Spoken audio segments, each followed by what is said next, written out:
क्या कहना चाहिए, बेसुध अवस्था में पड़े हुए चैनल पर, जिसमें 1-1.5 साल में एक वीडियो आता है और मैं हर बार वायदा करता हूँ कि जल्दी ही फिर से फिलोसफी वीडियो बनाऊँगा। फिलोसफर्स वैसे भी सुस्त होते हैं, आपको पता है, आलसी लोग होते हैं, तो मैं भी उन्हीं की कैटेगरी में आता हूँ। 1.5 साल पहले मैंने घोषणा की थी कि बुद्धिज़्म पर वीडियो आने ही वाला है। यहाँ तक कि यूट्यूब पे हमने एक वो क्या होता है कम्युनिटी, उस पर लिखा कि अगर आपका कोई सवाल है तो पूछ लीजिए। तो ऑडियंस ने क्या किया, सवाल भेजे इतने जिनकी संख्या थी 8000। तो मेरी टीम को 1 महीना लगा 8000 सवाल को पढ़ के क्लासीफाई करने में। क्लासीफाई करके उन लोगों ने मुझे वो सवाल दिए, करीब वो 100 के आसपास बना के दिए। उन 100 में से 20-30 सवाल ऐसे थे जो मुझे भी नहीं आते थे, क्योंकि उस तरह से मैंने पढ़ा ही नहीं था। जैसे वो पूछ रहे हैं कि आप ये बताएं कि श्रोतापन्न क्या होता है और अरहंत से कैसे अलग होता है, बुद्ध ने आत्मा को नहीं माना तो बुद्ध ने निर्वाण को, हालांकि ये बार तो आसान सवाल है। फिर कहा कि ये बताएं कि मंत्रयान, तंत्रयान और जिसको वज्रयान कहते हैं वो क्या है, तिब्बत के वज्रयान और भूटान के वज्रयान में क्या अंतर है। ये सब सवाल पढ़ के मुझे बुद्ध का पहला आर्य सत्य याद आया कि सब कुछ दुखमय है। तो और कई लोगों ने बुद्ध के जीवन के बारे में पूछा। कईयों ने, डॉक्टर अम्बेडकर ने 1956 में बौद्ध धर्म क्यों अपनाया तो उसमें क्या बदलाव किए, ये पूछा। तो मुझे पहली बात ये समझ में आ गई कि बौद्ध धर्म को इतने साल तक पढ़ने पढ़ाने के बाद भी बहुत कुछ ऐसा है जो यूपीएससी के पाठ्यक्रम में नहीं था और मेरी नज़र में कभी आया नहीं। तो आलस्य तो एक कारण था ही, फिर एक कारण ये भी था कि मैं उन सारे प्रश्नों को आधार बना के और पढ़ने लगा, और पढ़ते पढ़ते 1.25 साल निकल गया। 3-4 दिन पहले मुझे ये आत्मविश्वास आ गया कि हाँ, अब मैं बुद्ध के दर्शन पर लगभग 20-25 घंटे बात कर सकता हूँ। तो ये भी हुआ कि इसको एक दिन में तो नहीं करेंगे, 4, 5, 6, 7 दिन में करेंगे, अलग अलग समय में करेंगे।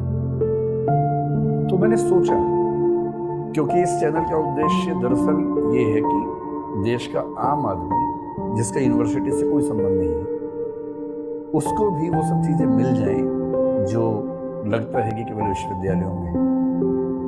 और दर्शन, हमारी परंपरा, हमारे समाज ने क्या सोचा, अतीत में कितना गहरा सोचा, दुनिया के बाकी धर्मों से, दर्शनों से कितना मिलता जुलता, कितना गहरा, कितना बेहतर सोचा, ये जानने का हक तो सबको है, हर व्यक्ति को है। तो मेरे लिए आईएएस की क्लास से ना बहुत आसान काम है, पर यूट्यूब के लिए कुछ करना बड़ा मुश्किल है। एक तो उसमें हर व्यक्ति लेंस लगा के देखता है आक्रमण करने के लिए, फिर एक भी गलत स्टेटमेंट निकल जाए तो उस पर 500 टिप्पणियाँ आती हैं कि ये कैसे बोल दिया, तो भय भी रहता है। और ये भी कि जो आम दर्शक की ज़रूरत है, न कि विश्वविद्यालयी या सिविल सेवा की तैयारी करने वाले दर्शक की ज़रूरत है, उसका अंतर भी मैं समझ सकूं। तो ये तय किया कि हम शुरुआत करेंगे बुद्ध के जीवन यात्रा से, बुद्ध की कहानी से। उसी कहानी में से बहुत सारे लिंक निकलेंगे उनके दर्शन के, जो मैं बीच में हिंट करूंगा आप लोगों को। और आप लोग क्योंकि आईएएस की परीक्षा भी देंगे और निबंध में आपको बुद्ध की कहानी से बहुत चीज़ें मिल सकती हैं, बुद्ध के दर्शन से निबंध के लिए बहुत कुछ मिल सकता है, आर्ट एंड कल्चर के लिए, इतिहास के लिए भी बुद्ध की कहानी और दर्शन से कई चीज़ें मेरा ख्याल है कि मिल सकती हैं। लेकिन निबंध, इंटरव्यू और एथिक्स के पेपर के लिए तो निस्संदेह बहुत सारी चीज़ें आपको मिलनी चाहिए। जहाँ जहाँ आपके मन में सवाल है तो आप बेहिचक पूछ लीजिएगा और हम लोग कोशिश करेंगे कि जितने सवाल हो सकते हैं वो करें। तो टॉपिक का नाम लिखा है बुद्ध और उनका दर्शन, लेकिन आज हम जो शुरुआत करेंगे वो करेंगे बुद्ध की कहानी से। बुद्ध के दर्शन का बेसिक मतलब समझ लीजिए कि जब बुद्ध ने अपना दर्शन दिया तो एक तो बुद्ध का अपना दर्शन था, जो समझने में हमें थोड़ा समय देना पड़ेगा। 4 आर्य सत्य आपने सुने होंगे, है ना? अनित्यवाद सुना होगा, अनात्मवाद, निरात्मवाद सुना होगा कि वो आत्मा को नहीं मानते थे, निर्वाण को मानते थे, परिनिर्वाण, महापरिनिर्वाण को मानते थे। ये सब चीज़ें क्या थी? एक तो बुद्ध का दर्शन। बुद्ध के जाने के बाद आपने सुना होगा कि एक परंपरा थी थेरवाद, जिसको स्थविरवाद भी कहते थे। थेरवाद की परंपरा से थोड़ा घूमते घूमते एक परंपरा बन गई जिसको हम बोलते हैं, अगर आपने शब्द सुना हो, हीनयान। तो कुछ लोग मानते हैं कि थेरवाद भी आगे चलकर हीनयान में कन्वर्ट। कुछ लोग ये भी कहते हैं कि थेरवाद कहो, हीनयान कहो, स्थविरवाद कहो, या एक शब्द चलता है सर्वास्तिवाद। इन चारों का एक ही मतलब है, लेकिन सच बात यह है कि सर्वास्तिवाद और हीनयान पूरी तरह से एक बात नहीं है। बहुत बारीक अंतर है। इन अंतरों को हम समझेंगे बुद्ध की कहानी को समझने के बाद, और उसमें से लिंकेजेस निकालेंगे। फिर जब बुद्ध को गए हुए ठीक ठाक समय हो गया था तो एक नई परंपरा शुरू हो गई जिसका नाम महायान है। मोटे तौर पर महासांघिक एक शब्द आपने सुना होगा, उसी से निकलता है, किंतु महासांघिक और महायान एकदम एक बात नहीं है, उनमें भी अंतर होता है। तो थोड़ा सा समझेंगे महासांघिक क्या होता है, महायान से इसमें क्या अंतर है। और फिर महायान में कई शाखाएं निकली। जैसे हीनयान में आपने शायद सुना हो कि एक शाखा को वैभाषिक बाह्य प्रत्यक्षवाद कहते हैं और एक शाखा को सौत्रांतिक बाह्यानुमेयवाद कहते हैं। ये दो प्रमुख शाखाएं हीनयान की हैं। ठीक? इसी तरह से महायान में दो प्रमुख और एक बाद में प्रमुख बनने वाली जो शाखाएं थी वो निकल गई, और इन सब ने बुद्ध की व्याख्या अपने अपने हिसाब से की।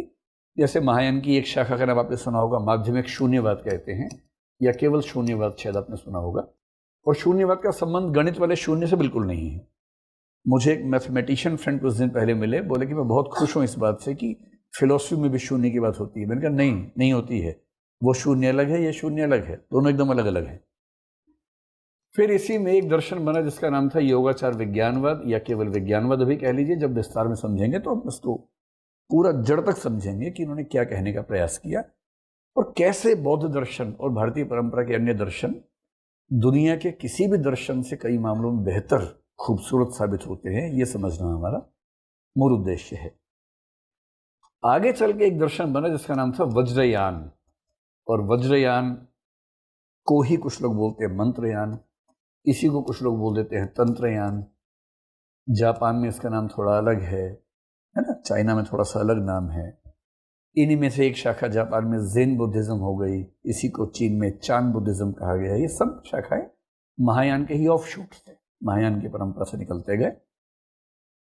और इस सब के बाद 20वीं सेंचुरी में एक नई शाखा बनी जिसका नाम है नवयान। आपने सुना होगा डॉक्टर अंबेडकर ने अपने जीवन के अंतिम दौर में बौद्ध धर्म को अपना लिया था। बहुत रोचक बात है, डॉक्टर अंबेडकर ने 1935 में 13 अक्टूबर के दिन येवला नाम के स्थान में महाराष्ट्र में एक घोषणा की। आपको पता है कि उस समय कालाराम मंदिर में एक आंदोलन चल रहा था, मंदिर प्रवेश आंदोलन चल रहा था, वो सफल हो नहीं पाया। करीब 5-6 साल आंदोलन चला। उस आंदोलन की विफलता से वो काफी क्षुब्ध थे।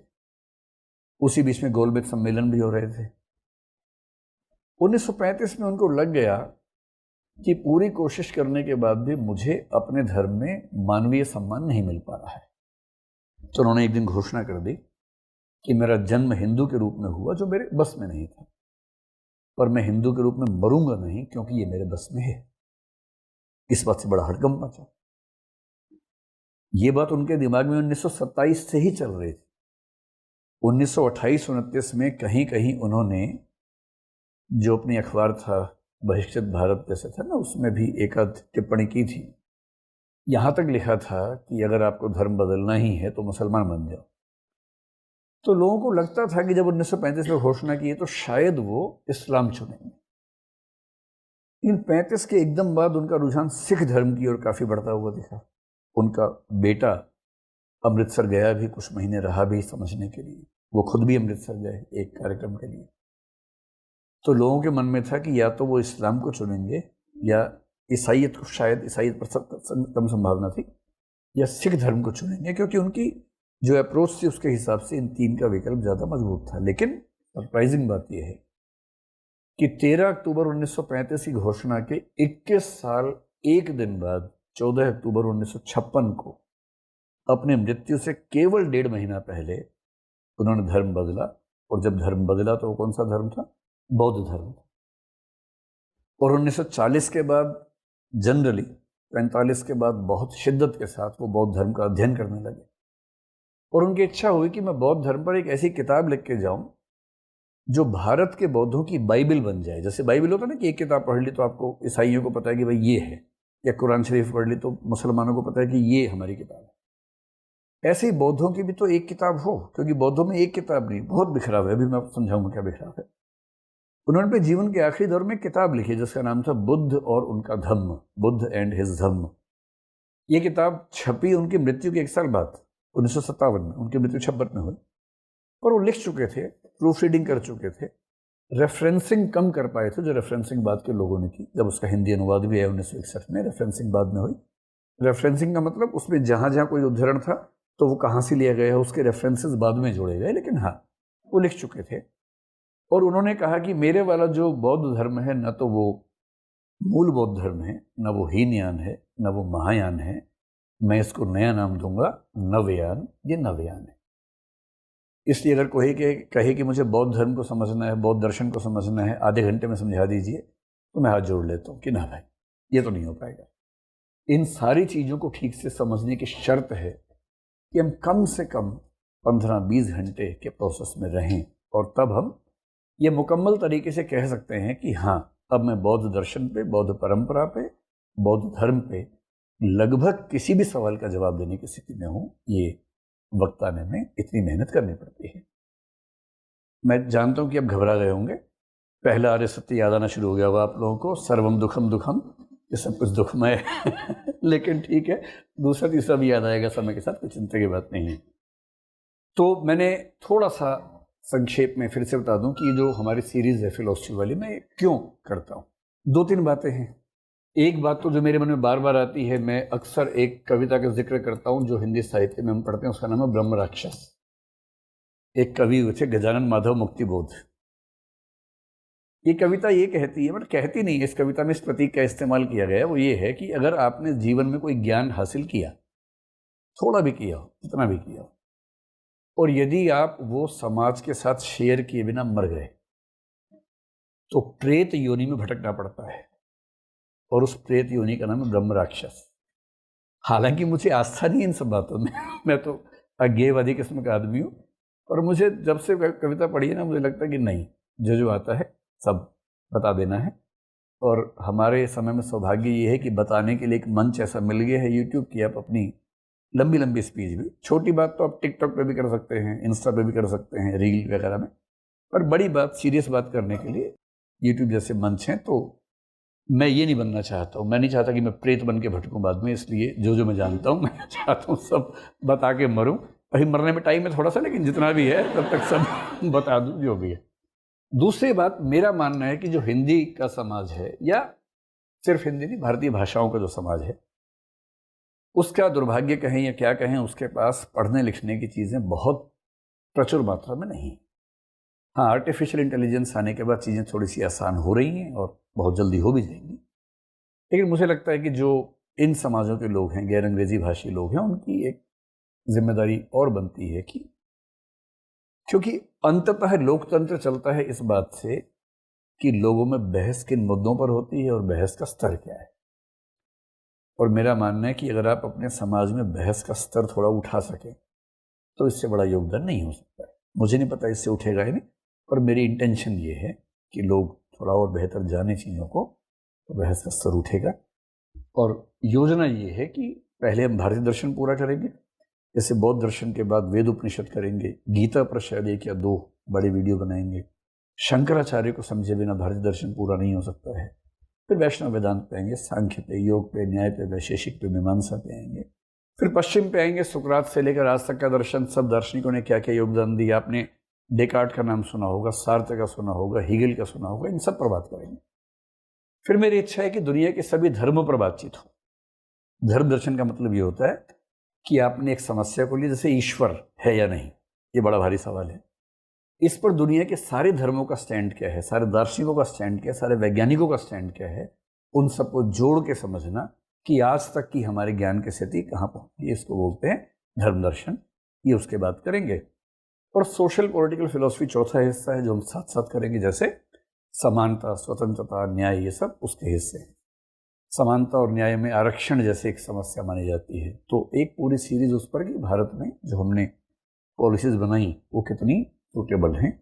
तो ये सब करना है, और जितना भी समय बचा हुआ है, तो बौद्ध दर्शन को समझने की चुनौतियों में पहली चुनौती ये कि बुद्ध ने बहुत स्पष्ट उत्तर बहुत सारे मामलों में दिए नहीं। एक शब्द है अव्याकृत, जिसको हम अगली क्लास में विस्तार में समझेंगे। इसका मतलब ये है 10, 12 या 14 ऐसे प्रश्न हैं जो सबसे बुनियादी सवाल है, और बुद्ध से जब उनका जवाब पूछा गया, बुद्ध ने कहा कि इन पर कुछ नहीं कहा जा सकता, इन पर चुप रहना ही ठीक है। क्यों चुप रहना ठीक है? क्या उनको जवाब नहीं आता था? तो बौद्ध लोग ये मानते हैं कि उनको जवाब आता था, लेकिन ये ऐसे प्रश्न हैं जिनका उत्तर सामान्य भाषा में, व्याकरण की भाषा में दिया जाना संभव नहीं है। अव्याकृत यानी व्याकरण की भाषा में इनका जवाब देना संभव नहीं है। अब अगर बुद्ध ने बहुत बुनियादी कुछ सवालों के जवाब दिए ही नहीं, तो सीधी सी बात है कि आपको बौद्ध दर्शन पढ़ने में, समझने में दुविधा तो होगी ही, और बाकी लोगों को भी दिक्कत होगी। फिर जब बुद्ध जाने वाले थे, जब बुद्ध 80 साल के हुए, उनका जाने का समय आया, उनका जो निकटतम दोस्त था या सहचर था या सचिव था, उसका नाम था आनंद। आनंद ने उनसे एक बार नहीं कई बार कहा कि अब आपका जाने का समय है, तो बेहतर है कि जाने से पहले कुछ स्पष्ट निर्देश देकर जाएं कि बाद के लोगों को क्या करना। तो बुद्ध ने साफ साफ कहा कि मैं कोई निर्देश देकर नहीं जाऊंगा, और मैं चाहूंगा, मतलब मैं पैगंबर नहीं बनना चाहता हूं कि जो मैंने कह दिया फाइनल है। मैं उस रास्ते पे जाना ही नहीं चाहता।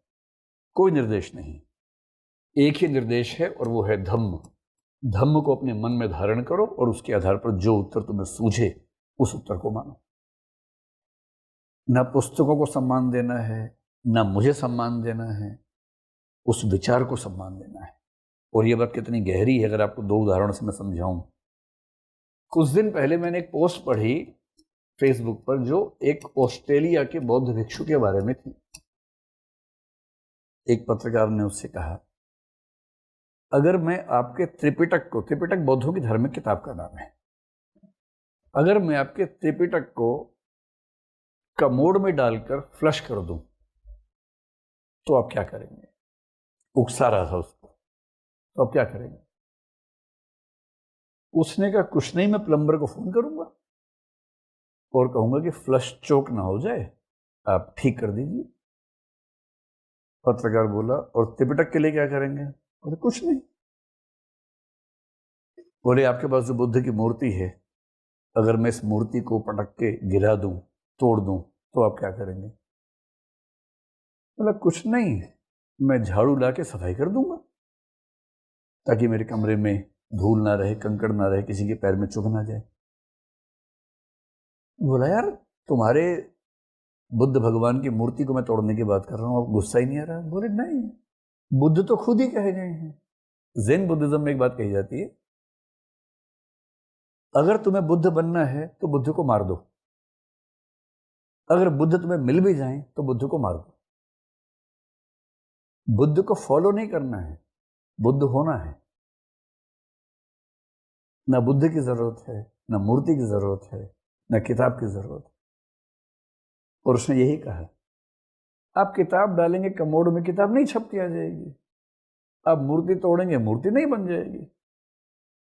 लेकिन अगर इन चीजों के चक्कर में मैं क्रोधित होने लगा, तो धम्म का मूल भाव नष्ट हो जाएगा, और धम्म तो भाव है।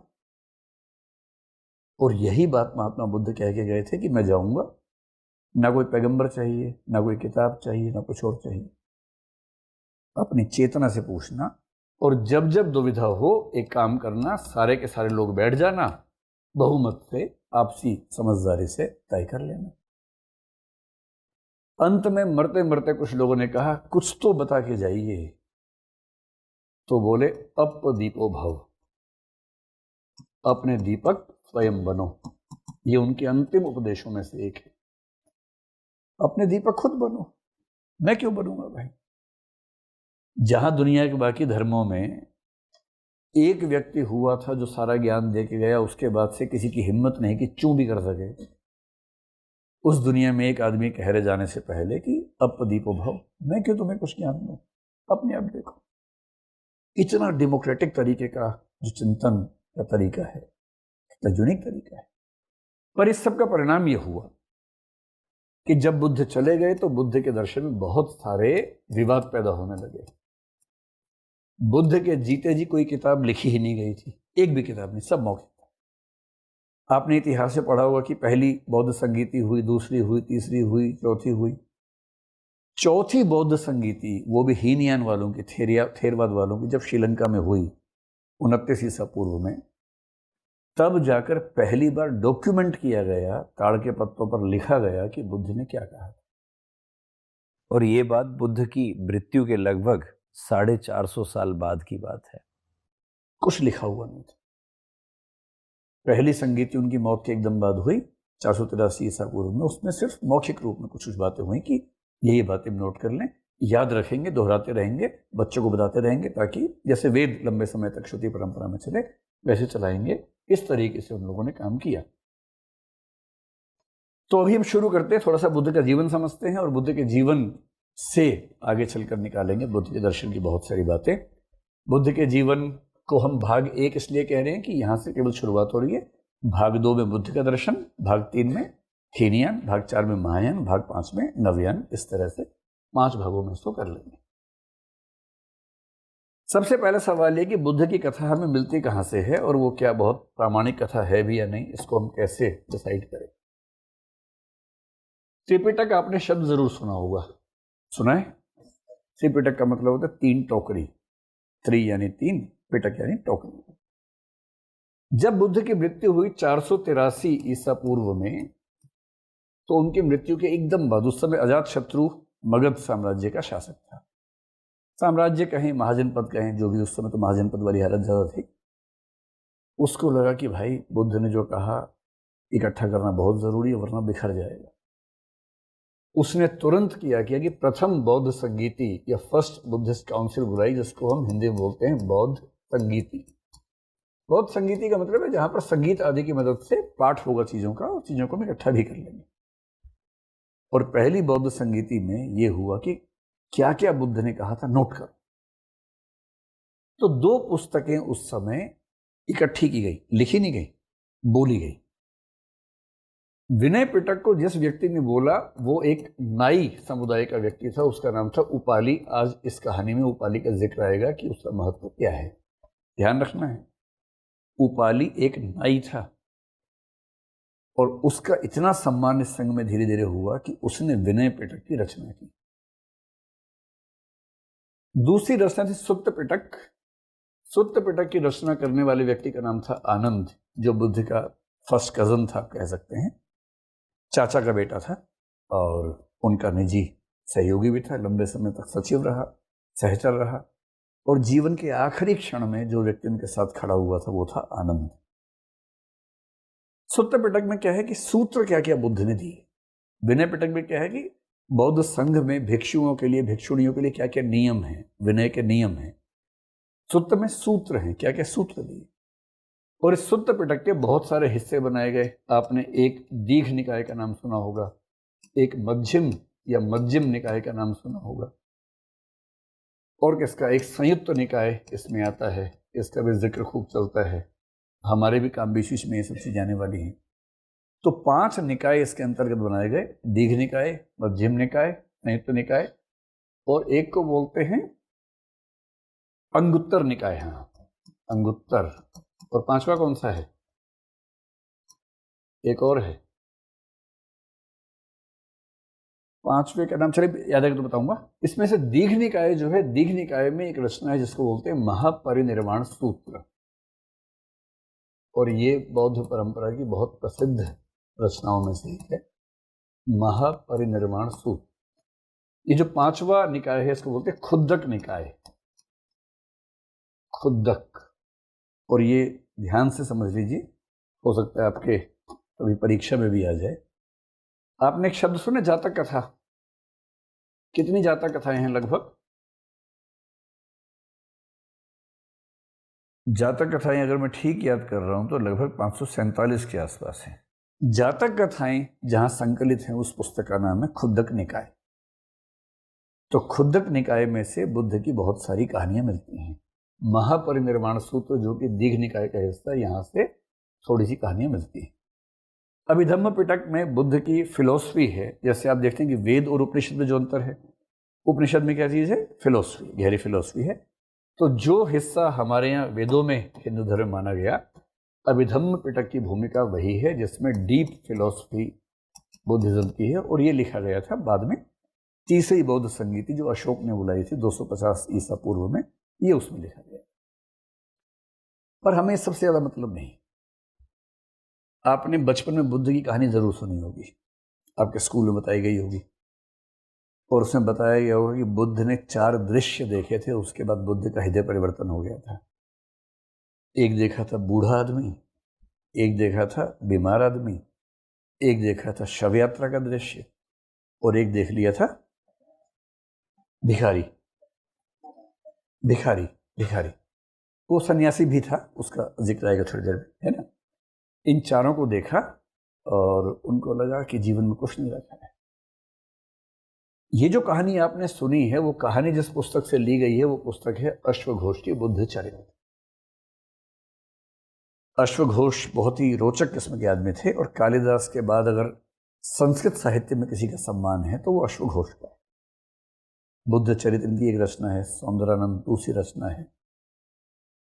इनका नाम कैसे पड़ा? ये इतने बड़े विद्वान थे कि एक बार जब कुषाण राजा कनिष्क के सामने एक चैलेंज हुआ तो इनको बौद्ध दर्शन की व्याख्या करने के लिए खड़ा किया गया। इन्होंने बौद्ध दर्शन की ऐसी व्याख्या की कि जो घोड़े 5-6 दिन से भूखे थे और बेकरार थे कि रस्सियां तोड़ के हम चले जाएंगे, मतलब तूफान मचा देंगे, वो घोड़े भी चुप होकर सुनने लग गए बुद्ध की फिलॉसफी इनके मुंह से। और तब इनका नाम पड़ गया अश्वघोष। अश्व भी जिनका घोष सुनते हैं, जिनकी घोषणाएं सुनते हैं, जिनकी बातें सुनते हैं, इतने बड़े विद्वान थे। लेकिन अश्वघोष का संबंध है महायान परंपरा से। अब मैं आपको एक मोटा सा अर्थ बता रहा हूं ताकि आप जब भी मैं हीनयान महायान बोलूं, हल्का हल्का जिक्र रहेगा, आप समझ जाए। हीनयान का मतलब है जो बुद्ध ने कहा था उसके नजदीक, लगभग वैसा ही। और बुद्ध भगवान को, आत्मा को, परलोक को आमतौर पर नहीं मानते थे, केवल निर्वाण की बात मानते थे। वो कैसे मानते थे हम समझेंगे। निर्वाण और पुनर्जन्म दो चीजें मानते हैं, वो हम समझेंगे कैसे मानते थे। महायान आते आते लोगों को लगा कि भाई मजा नहीं आता उसके बिना, कुछ तो होना चाहिए उधर भी। तो महायान का मोटा मोटा मतलब है जिन्होंने बुद्ध की परंपरा में परिवर्तन करके भगवान, देवता, वो सब थोड़ा ज्यादा करना शुरू कर दिया। और अश्वघोष महायान की परंपरा के हैं। तो अश्वघोष की रचना में बहुत इहलौकिक बातें होंगी या पारलौकिक बातें भी ठीक ठाक होंगी, खूब होंगी। और अश्वघोष की कहानी इतनी प्रसिद्ध हुई, इसमें कुल मिला के 28 चैप्टर थे, जिनमें से 14 चैप्टर ही मिलते हैं, बाकी 14 गायब हो गए हैं 15 से 28 तक। पर मजे की बात है, इस पुस्तक का अनुवाद चीन में हुआ। इस पुस्तक का अनुवाद बहुत सारे देशों में, म्यांमार में हुआ, चीन में हुआ, तिब्बत में हुआ। उनमें पूरे 28 चैप्टर थे। तो बाद में उनके चैप्टर्स के अनुवाद वापस करके हमने देखा कि अश्वघोष ने क्या लिखा था। और अश्वघोष को पढ़ने का बेसिक मतलब है महायान की निगाह से बुद्ध के जीवन को समझना। और ध्यान रखना है, अश्वघोष ने बुद्ध को अपने सामने देखा नहीं था। अश्वघोष का समय 2nd सेंचुरी एडी का है, 1st और 2nd सेंचुरी एडी का है। बुद्ध की मृत्यु के लगभग 550 साल के बाद अश्वघोष लिख रहे थे। और 550 साल में कहानियां कैसे बदलती जाती हैं पीढ़ियों के साथ। ऐसा होता ना, लोग अपने हिसाब से थोड़ा बहुत उसको बदलते हैं। सम्मान में थोड़ा बदल दिया, कुछ चीजें खराब थी उनको हटा दिया, बदलते बदलते कहानी पहुंची अश्वघोष के पास और उसने हम सबके लिए लिख के छोड़ी। एक किताब ललित विस्तर सूत्र है, ये भी महायान की है। ये अश्वघोष से भी थोड़ा आगे है कल्पनाएं करने में। इन हर बात में देवता आते ही आते हैं, जबकि बुद्ध कह रहे हैं कि देवता नहीं होते। और बुद्ध की जीवनी में आप इन दोनों पुस्तकों को पढ़ेंगे, हर जगह आपको देवता ही देवता नजर आते हैं। जातक कथाएं मैंने पहले आपसे कह दिया कि वो खुदक निकाय का हिस्सा, तो हमने उसको जिक्र कर दिया। तो मोटी मोटी बात, एक कहानी बनती है त्रिपिटक से जो थोड़ा सा रीजनेबल कहानी मानी जाती है। एक कहानी बनती है बुद्ध चरित्र सूत्र से, लेकिन इसमें जो सबसे बड़ा चेंज आया वो यहां से आया। और मैंने आपको थोड़ी देर पहले बताया कि 1956 में डॉक्टर अंबेडकर ने किताब लिखी, क्या नाम था उसका? बुद्ध और उसका धम्म, बुद्ध और उनका धम्म। ये किताब ऐसी है कि इसने बौद्ध परंपरा में तूफान मचा दिया, एकदम तूफान मचा दिया। और इंटरेस्टिंग बात है कि आज के समय भारत में जो बौद्ध समुदाय है, जब डॉक्टर अंबेडकर बौद्ध बने उस समय भारत में बौद्ध लोग बहुत कम थे, संख्या बहुत ही कम। आज जो भारत में बौद्ध समुदाय है, मेरे ख्याल से उसमें से 80-90% वो बौद्ध हैं जो डॉक्टर अंबेडकर के बाद बौद्ध बने, नव्यान परंपरा के बौद्ध हैं। और उनको अश्वघोष की बुद्ध चरित्र में विश्वास नहीं है, उनको ज्यादा विश्वास डॉक्टर अंबेडकर की पुस्तक बुद्ध और उनका धम्म में है। लेकिन जो ट्रेडिशनल बुद्धिस्ट थे, हीनयान महायान के लोग, वो इससे बड़े नाराज हो गए। उन्होंने कहा कि इस किताब का नाम होना चाहिए अंबेडकर और उनका धम्म। ये बुद्ध का धम्म नहीं। पर अंबेडकर की अपनी अप्रोच थी। क्या अप्रोच थी? अंबेडकर ने कई सवाल खड़े किए। आप बताइए वो सवाल जायज हैं या गलत सवाल है? अभी अभी आपने बताया कि बुद्ध ने 4 दृश्य देखे थे, उसके बाद बुद्ध का हृदय परिवर्तन हुआ, वो सन्यासी हो गए, भिक्षुक हो गए। जब बुद्ध ने वो 4 दृश्य देखे थे, बुद्ध की उम्र 28-29 वर्ष की थी। डॉक्टर अंबेडकर ने अपनी किताब की भूमिका में लिखा, मैं ये मान नहीं सकता कि 28-29 साल का युवक, उसने कभी कोई बूढ़ा ना देखा हो। अपने पिता को देखते ही होंगे कम से कम। ये कैसे संभव है कि 28-29 साल के व्यक्ति ने किसी बूढ़े को देखा ही नहीं, किसी बीमार को नहीं देखा? शव यात्रा 1 सेकंड को मान लेते हैं कि उनके सामने ना पड़ी हो, कभी बूढ़े को नहीं देखा, बीमार को नहीं देखा, सन्यासी या भिक्षु को नहीं देखा। ये कैसे हो सकता है? और इसलिए मैं हरगिज मानने को तैयार नहीं हूं कि बुद्ध चरित्र ये वर्णन सही है। बुद्ध को उनके असली व्यक्तित्व से काट के दिखाया गया है, ये उनका कहना है। फिर वो दूसरी बात क्या कह रहे हैं कि मैं मान नहीं सकता कि बुद्ध जैसा साइंटिफिक दिमाग का आदमी ये कहे पहले आर्य सत्य में कि संसार में केवल दुख है, सर्वम दुखम दुखम। कोई भी व्यक्ति समझता है कि संसार में दुख भी है और सुख भी है। बुद्ध जैसा वैज्ञानिक बुद्धि का आदमी, इतना गहरा व्यक्ति, ऐसा कैसे कह देगा कि केवल दुख है? और यदि ऐसा है तो फिर हमारे पास रास्ता क्या बचता है? फिर तीसरी बात, बुद्ध ने आत्मा को नहीं माना। ये बात बहुत ही तारीफ की बात है डॉक्टर अम्बेडकर के हिसाब से। लेकिन कर्म सिद्धांत को मान लिया, पुनर्जन्म को मान लिया और निर्वाण या मोक्ष को मान लिया। ये कॉन्ट्राडिक्शन कैसे हो सकती है? बुद्ध जैसा वैज्ञानिक बुद्धि का आदमी कॉन्ट्राडिक्शन क्यों करेगा? मैं स्पष्ट कर दूं, कॉन्ट्राडिक्शन है नहीं, बुद्ध ने समझाया इसको, पर डॉक्टर अंबेडकर की निगाह में कॉन्ट्राडिक्शन है। क्यों कॉन्ट्राडिक्शन करेगा? और चौथी बात कि बुद्ध ने क्या किया, बहुत सारे लोगों को सन्यासी बनाया, भिक्षुक बनाया। आपने सुना होगा भिक्षुक संघ था, बाद में भिक्षुणी संघ भी बन गया था, जिसमें उनकी जो मौसी थी महाप्रजापति वो भी थी, यशोधरा भी आ गई थी। आपने आम्रपाली का नाम सुना होगा, अम्रपाली का नाम, वो भी उसमें थी, और बहुत सारी महिलाएं थी। उनमें से 73 महिलाओं ने एक किताब लिखी, थेरी गाथा, जो दुनिया की सबसे मतलब बहुत रोचक पुस्तकों में से एक मानी जाती है, जिस पर आपका कभी कोई प्रश्न आ भी जाए परीक्षा में तो बड़ी बात नहीं। चौथा सवाल ये है कि बुद्ध ने जो भिक्षु संघ बनाए, उनकी सामाजिक उपयोगिता क्या थी? आप एक शहर में गए, आपने एक अच्छी स्पीच दी, 10,000 युवाओं ने कहा कि हमको बौद्ध बनना है। आपने कहा हो, अब उनको ले गए। वहां रहते, खेती करते, पढ़ाई करते, रिसर्च करते, युद्ध करते, कुछ तो करते, उत्पादक काम करते, बाजार में जाते, दुकान चलाते, कुछ तो करते। आप उनको संघ में ले गए। संघ में वो क्या करते हैं? संघ में वो धर्म चर्चा करते हैं, धार्मिक जीवन जीते हैं, पर उससे सामाजिक उत्पादकता क्या होती है उसकी?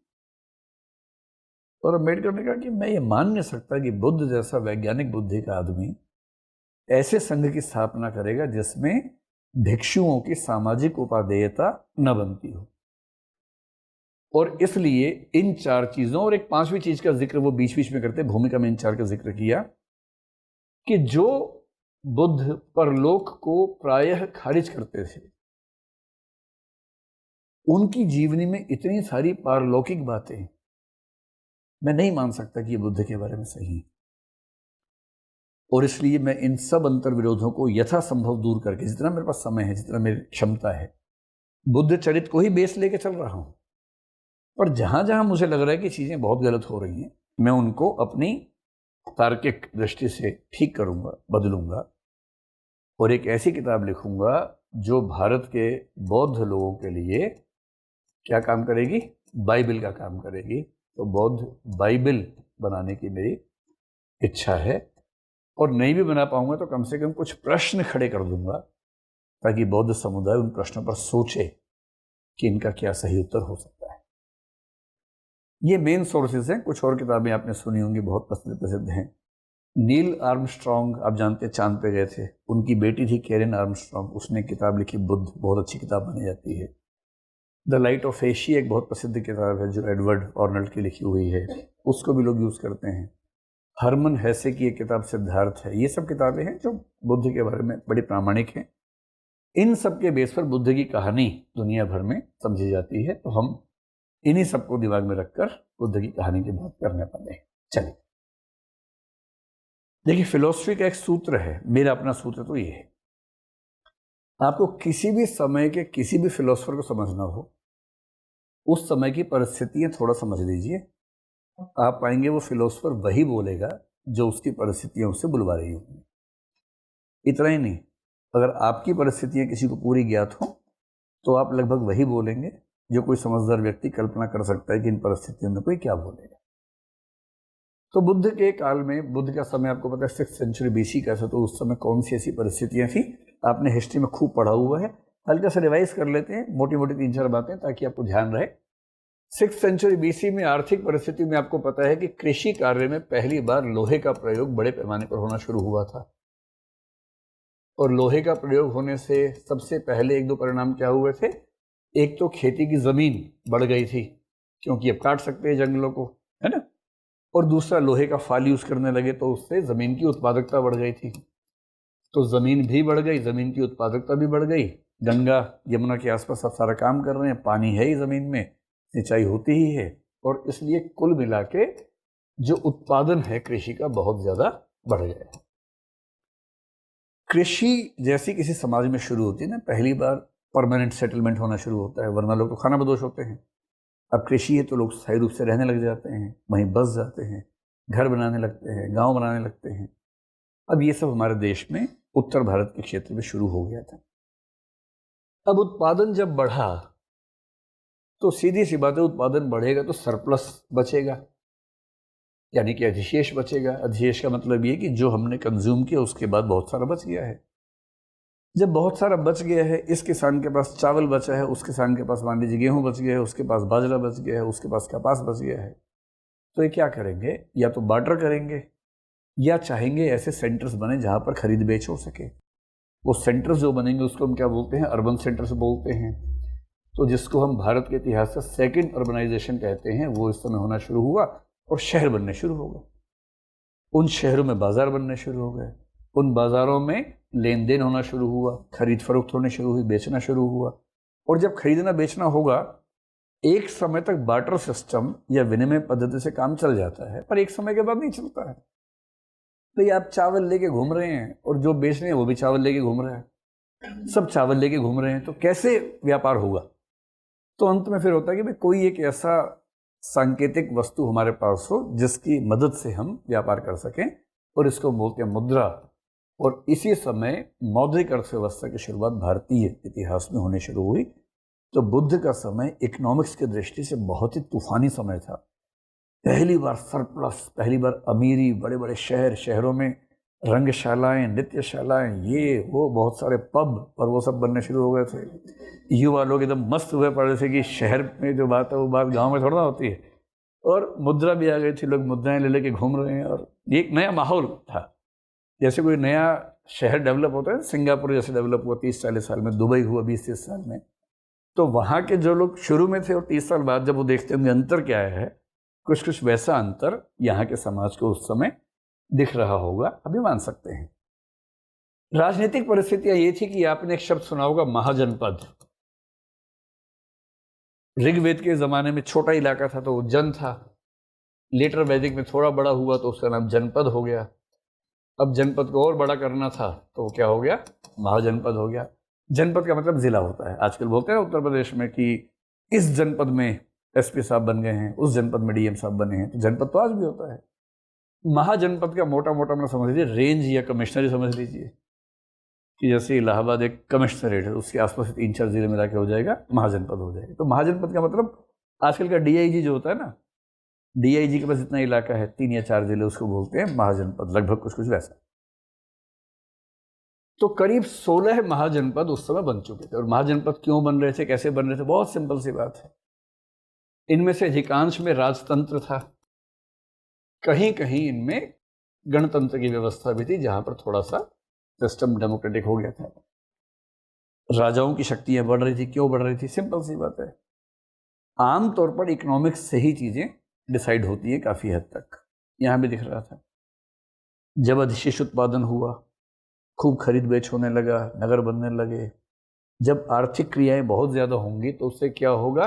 कर मिलेगा, कर आएगा तो राजस्व बढ़ेगा, राजस्व बढ़ेगा तो जो राज का कोष है वो बढ़ेगा, कोष बढ़ेगा तो राजा कहाँ खर्च करेगा? सेना पे खर्च कर सकता है, वो हथियारों पर खर्च कर सकता है, आयुध पर खर्च कर सकता है। और जैसे जैसे सेना और हथियार बढ़ेंगे वैसे वैसे क्या बन जाएगा? डोनाल्ड ट्रंप बन जाएगा कि सारी दुनिया का मालिक मैं हूं, बादशाह मैं हूं, जिसको मन करेगा मार दूंगा भाई। ऐसी ताकत बढ़ती है ना। जनपद से महाजनपद बनना और अमेरिका का ये कहना कि ग्रीनलैंड भी हमारा है, वेनेजुएला भी हमारा है, ईरान भी हमारा है, इसमें कोई अंतर थोड़ा है। सत्ता जितनी बड़ी होती जाती है और सत्ता के पास जितने संसाधन इकट्ठे होते हैं, सत्ता चाहती है और बढ़ जाऊं मैं। आज से 100 साल बाद मंगल ग्रह पे युद्ध होंगे कि मंगल का ये इलाका मेरा है, ये इलाका तेरा है, क्योंकि भूख कहाँ खत्म होती है। और उस तरह से उस समय राजा बड़े हो रहे हैं, ताकतवर हो रहे हैं और उनके बीच में संघर्ष दिख रहा है। और महाजनपद के समय में एक नया सा ट्रेंड है हमारे पॉलिटिकल सिस्टम का, जिसका असर यहाँ दिखेगा। ये महाजनपदों का छोटा सा एक नक्शा है, आप लोग तो जानते ही हैं, कहने की बात ही नहीं है। ये जो है हमारा उत्तर भारत है। उत्तर भारत में मोटे तौर पर जिन जगहों पर बुद्ध का संबंध रहा, अगर मैं उनकी बात करूं, ये मगध है। मगध में कौन था राजा उस समय? बिंबिसार था, है ना, जिसका बेटा अजातशत्रु होगा, जो अपने बाप को ही मार देगा, है ना। ये जो वज्जी है, वज्जी की राजधानी थी वैशाली। अगर आप पटना से जाएंगे थोड़ा सा हाजीपुर की तरफ बढ़ेंगे आगे तो वैशाली आज भी आता है, वो वैशाली है। वो वज्जी जो था गणतंत्र, उसका इलाका था। मल्ल का मतलब आज का हो गया गोरखपुर। तो जो कुशीनगर है जहां बुद्ध की मृत्यु हुई वो मल्ल इलाके में आता था, लेकिन आजकल जो गोरखपुर के आसपास का इलाका है उसको आप कह सकते हैं कि मल्ल महाजनपद था। कोसल महाजनपद का मतलब, कोसल तो कौशल्या का इलाका, अयोध्या, अयोध्या उसके केंद्र में है। लेकिन उस समय जो कोसल था उसकी राजधानी कौन सा शहर था? श्रावस्ती थी। तो श्रावस्ती या सावत्थी बोलते थे पाली भाषा में। तो जब भी मैं श्रावस्ती या कौशल बोलूं आप इसका ध्यान रख लीजिएगा। और कौशल के उस समय जो राजा थे उनका नाम था प्रसेनजीत। इनका जिक्र बहुत ज्यादा आएगा क्योंकि बुद्ध के जीवन पर इनका बहुत प्रभाव है, प्रसेनजीत का। तो ध्यान रखना, कौशल मतलब प्रसेनजीत का इलाका, श्रावस्ती उनकी राजधानी है। प्रसेनजीत का एक बेटा भी है जिसका नाम है जेत, उसका नाम भी आएगा। जेतवन सुना है कभी आप लोगों ने? तो जेतवन किसका था? बेसिकली जेत का था, यहां से बना है। तो प्रसन्न जीत का बेटा जेत, जिसका जिक्र कहानी के दूसरे हिस्से में आएगा। इधर काशी को समझ लें कि यहां पर एक जगह थी सारनाथ। वाराणसी तो है ही, सारनाथ ऐसी जगह है जहां पर इनका लिंक रहा। मगध साम्राज्य के दो इलाके बड़े महत्वपूर्ण हैं, एक है राजगीर और एक इलाका है गया। वही गया जिसका नाम बाद में हो गया बोध गया, क्योंकि वहां बोधि मिली। तो गया और राजगीर ये थे मगध में। वज्जी में वैशाली हो गया। वैशाली में जो समुदाय काम करता था उसको लिच्छवी कहते थे। तो लिच्छवियों का शासन तंत्र यहाँ पर चलता था। कुशीनगर में मल्लों का ही था, तो आज का गोरखपुर, इसको ध्यान रखिए। ये 5-6 हैं। हालांकि उनकी यात्रा तो और भी हुई, आगे भी हुई, कुरु तक भी हुई, लेकिन मुख्य रूप से बुद्ध के पूरे जीवन का संबंध इन 5-6 जगहों से रहा। तो इन्हीं को हम मुख्य रूप से ध्यान रखेंगे। अब यह है कि उस समय धर्म की दुनिया में ऐसा क्या हुआ कि अचानक इतने बड़े परिवर्तन हो। सारा खेल इकोनॉमिक्स का है, पॉलिटिक्स का है, सब वहीं से पैदा हो रहा है। कैसे पैदा हो रहा है? आपको पता है कि उस समय हमारे देश में जो वैदिक व्यवस्था थी, जैसे कुछ लोग बोलते हैं ब्राह्मणवादी व्यवस्था, क्योंकि हिंदू शब्द तो बहुत बात का है, उसके पहले उसको वैदिक धर्म या ब्राह्मण धर्म कहने का रिवाज था। उस वैदिक या ब्राह्मणवादी व्यवस्था में क्या था? एक तो वर्ण व्यवस्था का चलन था, और वर्ण व्यवस्था का मतलब क्या है कि मोटे तौर पर 4 वर्ण थे, ब्राह्मण क्षत्रिय वैश्य शूद्र, उसी क्रम में समाज में सोपान क्रम में थे, एडजस्टेड थे। तो सीधी सी बात है कि जब भी 3-4 लाइनें बनेंगी ऐसी, तो जो नंबर 2, 3 या 4 पे होगा उसका मन तो करता ही कि मैं थोड़ा और आगे निकल जाऊं, तो मन करेगा ही करेगा। दूसरा ये है कि वहां पर उस समय बहुत सारा कर्मकांड का प्रचलन था, और कर्मकांड में एक कर्मकांड होता है बलि प्रथा। तो बलि प्रथा भी खूब चलती थी। इस बात को लेकर कई लोग खुश भी रहते थे कि बलि के नाम पे खाने को मिल जाता है, लेकिन कई लोगों को उससे नुकसान होता था। नुकसान किसको था अभी समझते हैं उस चीज को। चौथी एक चीज आपने पता नहीं कभी गौर की है या नहीं की है, आपने ये सुना कि कैथोलिक और प्रोटेस्टेंट का झगड़ा हुआ था यूरोप के इतिहास में, सुना है? जिन मुद्दों को लेकर झगड़ा हुआ था उनमें से एक मुद्दा ये था कि कैथोलिक लोग मानते थे कि पैसा ब्याज पर देना एक पाप है, और पैसा कमाना भी अपने आप में एक पाप ही है, क्योंकि आपको जीवन मिला है केवल धार्मिक काम करने के लिए। चुपचाप धार्मिक काम करते रहो, ज्यादा से ज्यादा छुट्टियां रखो, होली डे यानी कि हॉलीडे, छुट्टी के दिन यानी पवित्र दिन, भगवान की पूजा करते रहो, जिंदा रहने भर के कमाते रहो, ज्यादा इस चक्कर में नहीं पड़ना है। ये असली जीवन नहीं, असली जीवन वहां है, लौटना है वहां भगवान के पास। प्रोटेस्टेंट लोगों ने कहा ना भाई ना, हम तो कमाएंगे, व्यापार भी करेंगे। उसके पहले हालत ये थी कि जो लोग व्यापार करते थे उनका समाज में इतना अपमान होता था, जो धनी होते थे उनका इतना अपमान होता था कि धन कमाने की, अमीर बनने की, समाज के आर्थिक योगदान में भूमिका निभाने की प्रेरणा खत्म हो जाती थी। प्रोटेस्टेंट्स ने कहा हम तो प्रोटेस्ट करेंगे, हमें ये सब समझ में नहीं आता है, हम तो मानते हैं कि अगर भगवान ने आपको अमीर बनाने की योजना बनाई है तो आपके पास पैसा आएगा। कॉलिंग बोलते हैं इसको। एक कैल्विन थे, जॉन कैल्विन, उनका कॉन्सेप्ट है, कोई अमीर है तो समझ लो कि भगवान ने इसको विशेष आशीर्वाद दिए है, और अमीर होने में निहित है कि आशीर्वाद का मतलब ये भी है कि शायद मरने के बाद भी आशीर्वाद मिलने वाला है। तो जो यहां जितना अमीर है उतनी ही संभावना है कि स्वर्ग मिलेगा उसको। ये कहती मामला उल्टा हो गया। अब लोग अमीर होने के लिए प्रयास करने लगे, यहां से पूंजीवाद का विकास हो गया। पारंपरिक व्यवस्था जो हमारे देश में थी उसमें यह था कि ब्राह्मण और क्षत्रिय ऊपर थे, यानी ज्ञान सबसे ऊपर है।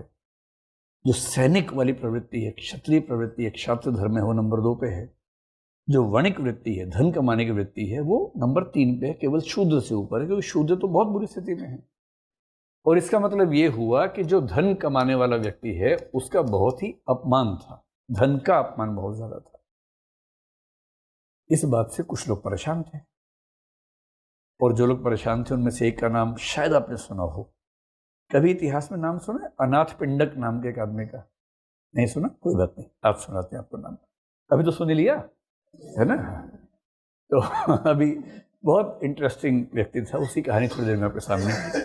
8-10 ऐसे इंटरेस्टिंग कैरेक्टर्स आएंगे जिन्होंने बुद्ध के जीवन को काफी प्रभावित किया, उनमें से एक व्यक्ति ये भी था। अब इस नई व्यवस्था में क्या हो रहा था? नई व्यवस्था में अचानक क्या हुआ, जब कृषि बढ़ी, व्यापार बढ़ा, तो जब व्यापार बहुत ज्यादा बढ़ा तो व्यापार बढ़ने के मामले में कौन से वर्ग को ज्यादा फायदा हो रहा था? वैश्य वर्ग को। वो अमीर हो रहे थे, क्योंकि पैसा कमाने के मामले में उनकी जो परंपरा थी वो महारथ हासिल थी उसके पास। फिर जब राजा के पास खूब पैसा आने लगा, सेना बड़ी होने लगी, हथियार बढ़ने लगे, तो सेना के बढ़ने से किस वर्ग को फायदा होने लगा? क्षत्रिय वर्ग को फायदा होने लगा। और जब क्षत्रिय और वैश्य दोनों वर्गों को फायदा हुआ तो इनको लगने लगा कि भाई जब हम इतना कुछ कर रहे हैं समाज के लिए तो हमारा सम्मान ज्यादा क्यों नहीं होता है? धर्म की दुनिया में हमारी भूमिका क्यों नहीं है? और ये यूं ही नहीं हो रहा कि उस समय के सबसे महत्वपूर्ण 2 धर्म, जैन और बौद्ध, दोनों के प्रवर्तक क्षत्रिय वर्ग से आते हैं। और इसका मतलब ये है कि शायद इन वर्गों में ये प्रेरणा थी कि अब हमें धर्म की दुनिया में भी सम्मान, ये दुनिया भर में कॉन्सेप्ट है, इसको बोलते हैं स्टेटस इनकंसिस्टेंसी से स्टेटस कंसिस्टेंसी की ओर जाना। अगर आप अमीर हैं, ताकत राजनीति में ज्यादा है पर समाज में सम्मान नहीं है, आप इतना बेचैन रहेंगे समाज में सम्मान हासिल करने के लिए कि सारी ताकत वही झोंक देंगे अपनी, ताकि तीनों स्टेटस बराबर हो जाए। अब इनको लग रहा है कि पैसा है, ताकत है, पर धर्म की दुनिया में सम्मान नहीं है। और इसलिए वर्ण व्यवस्था के विरुद्ध एक माहौल बन रहा है। और आप देखेंगे कि उस दौर में एक परंपरा शुरू हुई जिस परंपरा को बोलते हैं श्रमण परंपरा। ये नाम तो सुना होगा आप लोगों ने, है ना? अब इसका जिक्र करेंगे। श्रमण परंपरा का बेसिक मतलब है जिन्होंने श्रम के माध्यम से धर्म की दुनिया में नया प्रयास किया, वो श्रमण कहलाते हैं।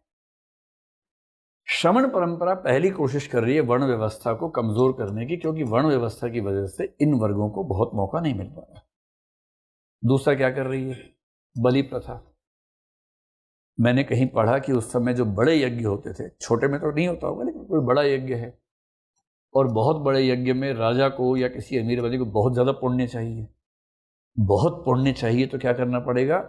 1000 या 10,000 बैल काटने पड़ेंगे। जितने बैल काटोगे उतना पुण्य मिलेगा। अब दिक्कत है कि जो खेती करने वाले लोग हैं उनको बहुत टेंशन होती है। जैसे कोई बैल जाता है उनको लगता है अरे भाई मर गए। उनको बैलों से मोहब्बत ऐसा नहीं है, उनको हल जोतने के लिए बैल चाहिए। अमेरिका में अगर आपने अब्राहम लिंकन का इतिहास पढ़ा हो, अमेरिकी क्रांति का, उनको दासों की मुक्ति से इमोशनल मतलब कितना था हमें नहीं पता, पर उत्तर अमेरिका में दासों की जरूरत थी और दक्षिण अमेरिका के लोग जो खेती प्रधान थे वो दास छोड़ने को तैयार नहीं थे। उत्तर अमेरिका को मजदूर चाहिए थे, और मजदूर कहाँ से आएंगे? दास प्रथा खत्म होगी तो दास लोग मजदूर बन के वहां जाएंगे। दास प्रथा खत्म ना हो ये दक्षिण अमेरिका पूरी ताकत लगा रहा था। इस चक्कर में अमेरिका के 7 राज्य एक अलग देश बनाते हैं। गृह युद्ध चलता है 5-6 साल तक, उसके बाद जाके फिर अमेरिका वापस एक देश बनता है। ऐसे यहां भी चल रहा है। तो कृषि के लिए चाहिए कि पशु बलि खत्म हो। इसलिए आप देखेंगे कि चाहे बौद्ध धर्म हो चाहे जैन धर्म हो, ये सारे अचानक अहिंसा की बात कर रहे हैं। अहिंसा केवल इसलिए नहीं है कि उनके अंदर बहुत दया करुणा है, वो तो एक पक्ष है ही। उस समय की इकोनॉमी की जरूरत है कि अहिंसा हो, ताकि कृषि के विकास में पशुओं की शक्ति का ज्यादा से ज्यादा इस्तेमाल किया जा सके। और अंतिम समस्या ये कि धन कमाना अपने आप में क्या निम्न कर्म है या उसको अच्छा कर्म माना जा सकता है? आप देखेंगे कि इन नए धर्मों ने, अगर मैं जैन धर्म की बात करूं, जैन धर्म ने एक ऐसी बात बोली कि जैन धर्म की संख्या भारत में लगभग सबसे कम है। 40-50 लाख लोग हैं सिर्फ जैन धर्म को मानने वाले। 1 करोड़ भी नहीं है, 40 से 50 लाख। दुनिया भर में 80 लाख है लगभग। और उन 50 लाख की आर्थिक स्थिति देखेंगे ना तो वो 50 करोड़ पे भारी पड़ते हैं। इतना समृद्ध धर्म है, इतना समृद्ध समुदाय है।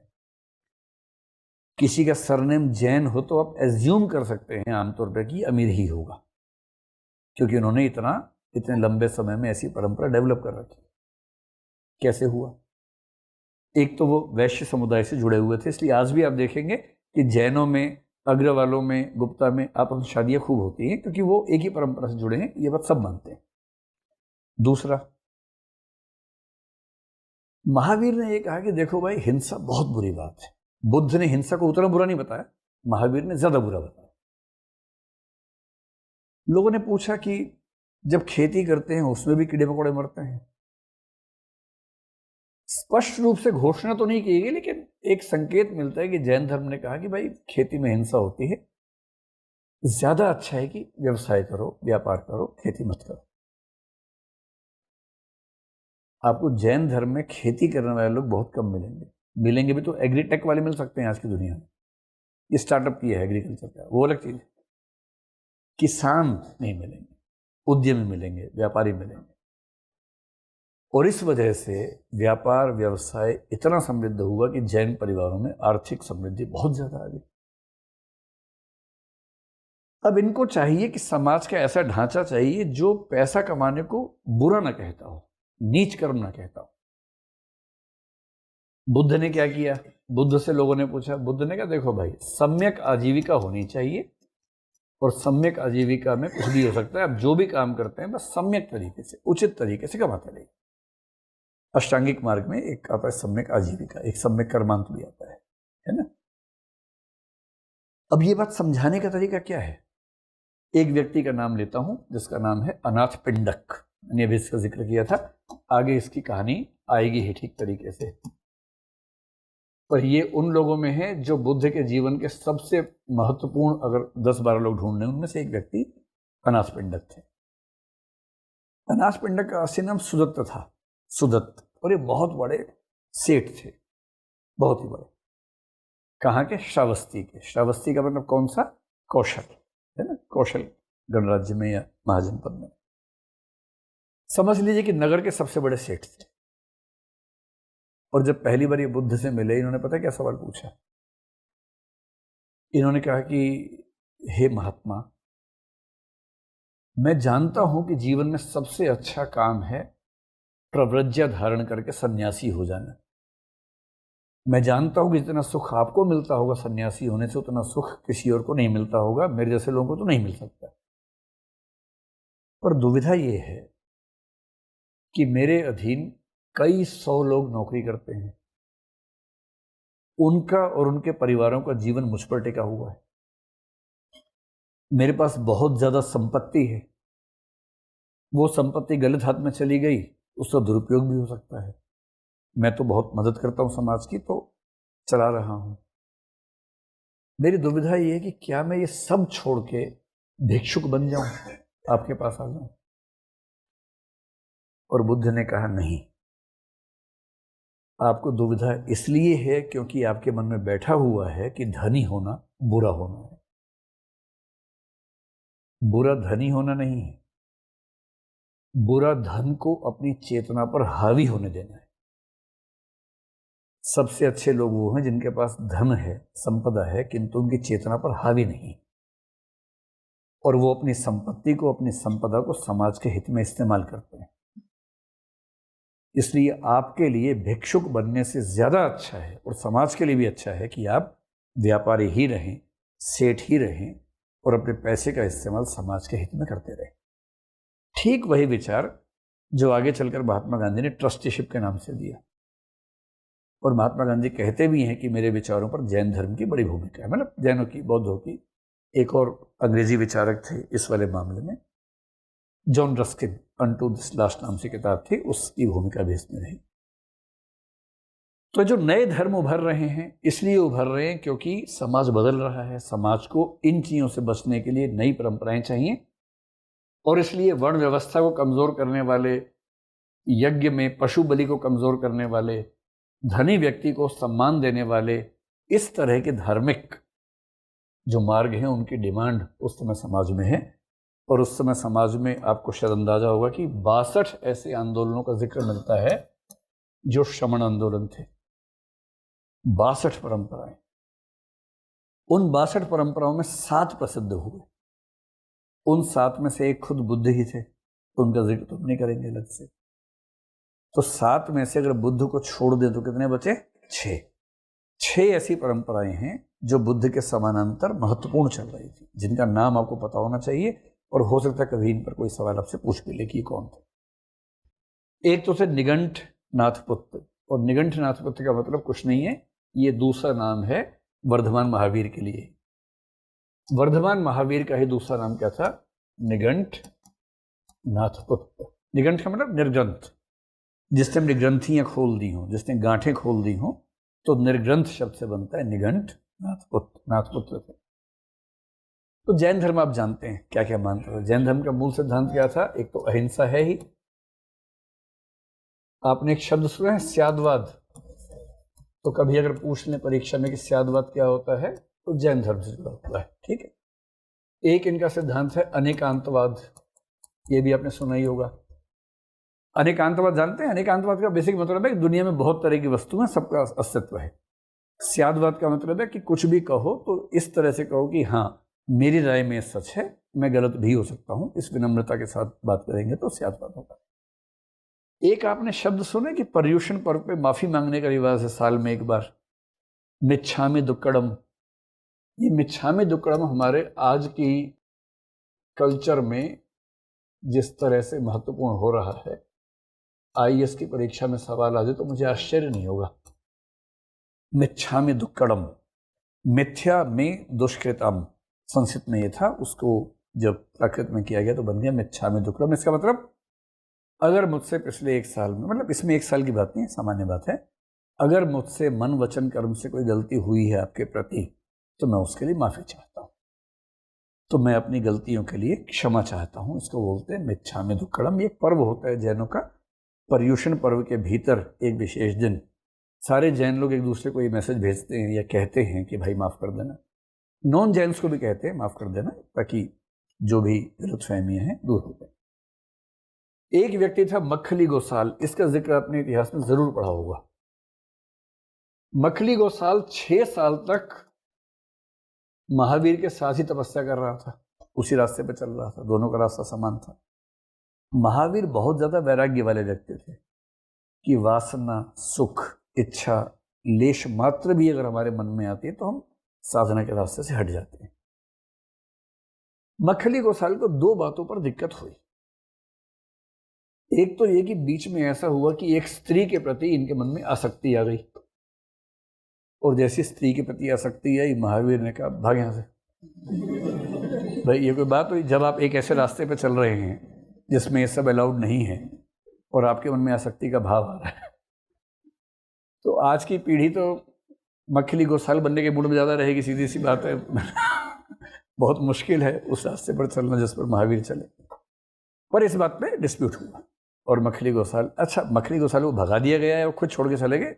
दोनों परंपराओं के लोग अपने हिसाब से बोलते हैं। मखली गोसाल की एक और बात थी, इनका संप्रदाय था आजीवकवाद और इनका विचार था नियतिवाद। नियतिवाद को अंग्रेजी में बोलते हैं डिटर्मिनिज्म। डिटर्मिनिज्म वो है जो व्यक्ति निराश होने के बाद फॉलो करने लगता है। जैसे आप अगर सफल हो जाएंगे, आईएएस बन जाएंगे, तो आप कहेंगे कि मुझ में ऐसी बात थी ही। और यूपीएससी के बारे में क्या कहेंगे? हीरे की पहचान जौहरी को ही होती है, ढूंढ के